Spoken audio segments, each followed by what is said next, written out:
మీ సోదరుడిగా, మీ బిడ్డగా, పాలమూరు బిడ్డగా, నల్లమల్ల అడవులో నుంచి వచ్చిన నేను ఒక రైతు బిడ్డగా 2 లక్షల రూపాయల రైతు రుణమాఫీ చేస్తా అని సరిగ్గా 60 రోజుల్లో 25,50,000 మంది రైతులకు 21,000 కోట్ల రూపాయలు 2 లక్షలు రుణమాఫీ చేసి ఇచ్చిన మాట నిలబెట్టుకొని మాట తప్పని మడమ తిప్పని పార్టీగా ఈరోజు 25,50,000 మంది రైతులకు 21,000 కోట్ల రూపాయల రైతు రుణమాఫీ చేసినాం.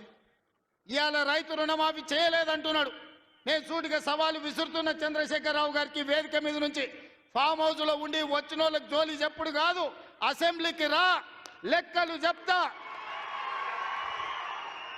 ఏ ఊర్లో, ఏ తండాలో, ఏ గూడెంలో ఏ రైతుకి ఎంత రుణమాఫీ చేసిందో 25,50,000 మంది రైతుల వివరాలు శాసనసభలో పెడతా. 21,000 కోట్ల రూపాయలు ఎవరి ఖాతాలో వేసిందో నేను లెక్క చెప్తా.